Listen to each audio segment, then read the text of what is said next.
The Horror Village. Deep in the heart of a dense, fog-shrouded forest lay Blackwood Village, a place few dared to speak of, let alone visit.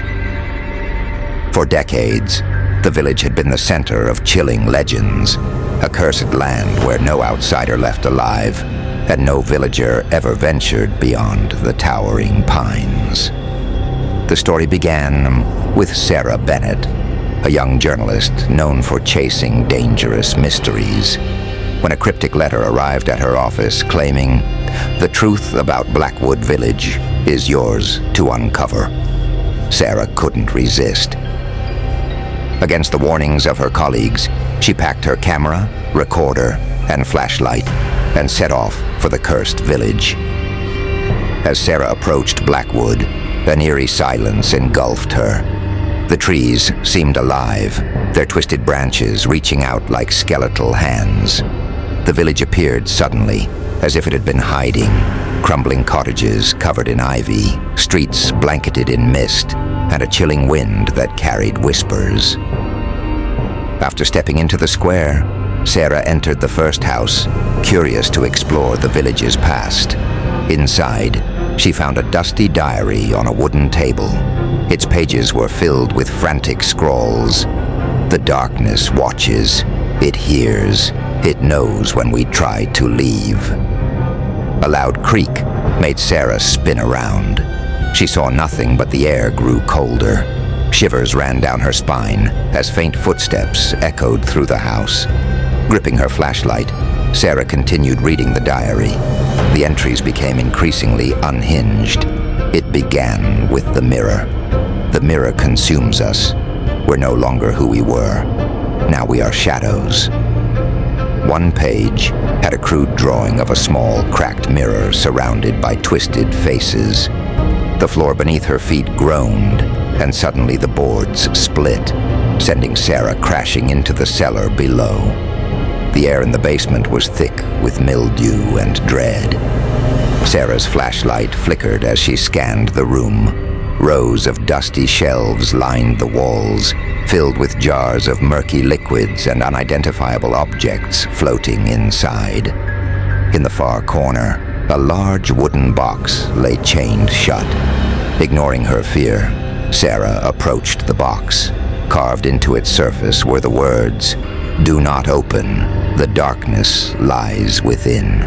But her curiosity overpowered her caution. She found a rusted crowbar nearby and pried the box open.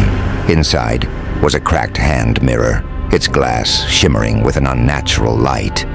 The moment she touched it, a piercing scream echoed through the basement.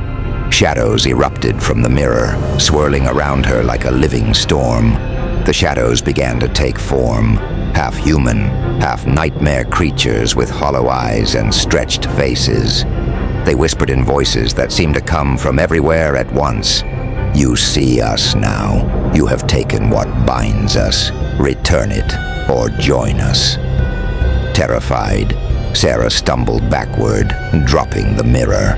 It shattered on the floor, and the shadows recoiled, hissing. But the fragments still glowed faintly, and Sarah noticed that each shard reflected not her image, but the hollow-eyed villagers she had seen in the diary's drawings. When Sarah climbed out of the cellar, the house was no longer the same. The walls were covered in deep claw marks, and the air smelled of decay. Outside, the village had transformed. The streets twisted like a maze, and the houses seemed to shift positions whenever she looked away. The whispers followed her, growing louder and more insistent. "Leave, but you cannot." As Sarah wandered the altered streets, she saw movement in her peripheral vision. A figure emerged, a tall man in tattered clothing, his face obscured by a wide-brimmed hat. He didn't speak, but beckoned her to follow. Despite her fear, Sarah felt compelled to obey. The man led her to a house she hadn't noticed before. Inside, the walls were covered in strange symbols, drawn in what looked like dried blood. The man finally spoke in a raspy voice. "The mirror binds the curse. It cannot be destroyed, only hidden. You should never have come here." The man explained that the villagers of Blackwood had once been ordinary people, but greed led them to summon an ancient force trapped within the mirror. The force granted them riches and prosperity, but at a terrible cost: their souls. Now they were bound to the village, unable to leave or die. He warned Sarah that the mirror's shards would soon begin to corrupt her as well, tethering her spirit to Blackwood. She had only one chance to escape: to find the sanctuary, a hidden place where the curse's power weakened. The stranger handed Sarah a crude map with strange symbols marking her path. "Beware," he said. "The shadows will try to stop you. They feed on fear." With no other choice, Sarah followed the map through the warped village. The shadows grew more aggressive, their whispers turning into deafening roars. At one point, she stumbled into a cottage where the walls seemed to bleed. A pair of hollow-eyed children stared at her, grinning unnaturally. "Stay with us," they cooed. Sarah ran, her heart pounding. The map led her to a decrepit graveyard at the edge of the village. The graves were freshly dug, yet the headstones bore dates centuries old. As she stepped forward, skeletal hands burst from the ground, clawing at her ankles. Sarah fought them off, using a broken plank as a weapon. When she finally broke free, she saw a faint light in the distance. She knew it had to be the sanctuary. Before she could reach the sanctuary, the shadows materialized into a massive figure, a towering being with hollow eyes and an aura of pure dread. It spoke in a voice that shook the ground. "You cannot escape. You are one of us now." Sarah remembered the diary's warning. "It knows when we try to leave." Summoning her courage, she held up one of the mirror shards, reflecting the creature's form. The shadow screamed and began to dissolve, but it wasn't enough.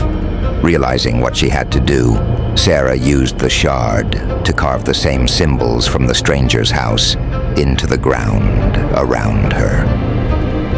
As she completed the final symbol, the light from the sanctuary enveloped her. The shadows screamed and retreated, but their voices echoed in her mind. "We will return." Sarah woke up outside the forest, clutching the shard.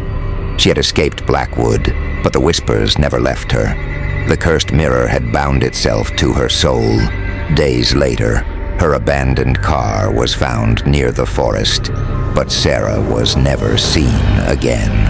Some say she walks among the shadows now, warning others not to follow her path. The end.